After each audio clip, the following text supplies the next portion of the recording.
யோகிராம் சுரத்குமார் ஜெயகுரு ராயா. யோகியுடன் கொஞ்ச தூரம்.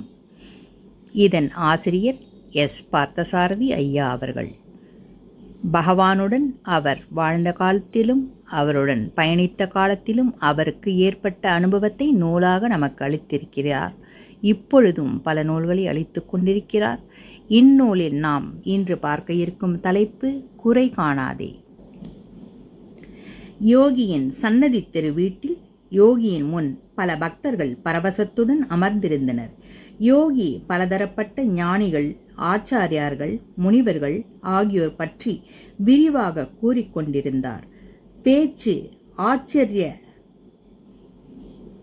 ஆச்சாரிய ரஜனீஷை பற்றியும் அவரது உபதேசங்களை பற்றியும் திரும்பியது.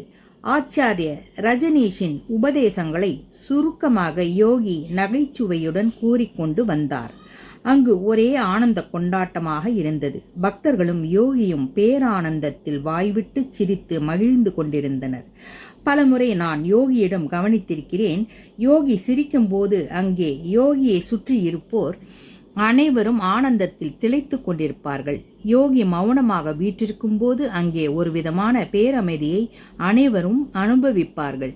யோகி கோபத்தில் இருந்தாலோ எல்லோரும் நடுநடுங்கி போவார்கள். யோகியின் சூழலை யோகிதான் கம்பீரமாக நிர்வகிக்கிறார் என்பதை நன்கு புரிந்து கொள்ளலாம்.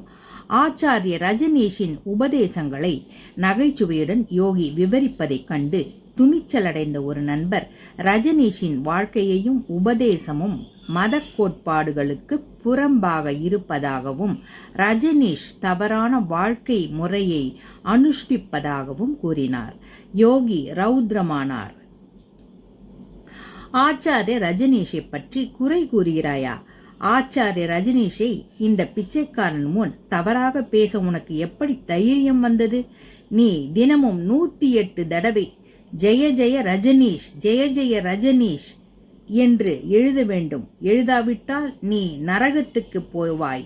இந்த பிச்சைக்காரன் சொல்கிறான், நீ நரகத்துக்கு போவாய், ஞாபகம் வைத்துக்கொள். யோகி உடனடியாக அந்த நண்பரை அங்கிருந்து அனுப்பிவிட்டார். அந்த நண்பர் சென்றதும் யோகி சொன்னார்,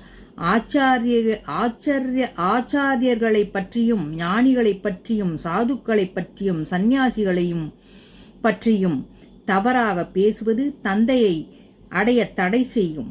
தந்தைதான் இவர்கள் ரூபத்தில் வருகிறார். தந்தையின் சொரூபங்களை குறை கூறுவது முற்றிலும் தவறாகும். இந்த பிச்சைக்காரனின் நண்பர்கள் அந்த தவறை செய்யக்கூடாது. ஒரு நீண்ட அமைதி. யோகி மீண்டும் விவரிக்கலானார். அனைத்து சாதுக்களையும் ஞானிகளையும் ஆச்சாரியார்களையும் சந்நியாசிகளையும் ஆன்மீக சான்றோர்களையும் நமஸ்கரித்துக் கொள்ளுங்கள். ஆனால் உங்கள் குருவின் மீது மட்டும் பரிபூரண நம்பிக்கை வையுங்கள். இதை கேட்ட என் உள்ளம் யோகியின் பிரவாகத்தில் கரைந்து போய்விட்டது. யோகிராம் சுரத்குமார் ஜெயகுரு ராயா. யோகியுடன் வாழ்க்கை பயணத்தில் தொடர்ந்து பயணித்துக் கொண்டே இருப்போம். யோகிராம் சுரத்குமார் ஜெயகுரு ராயா.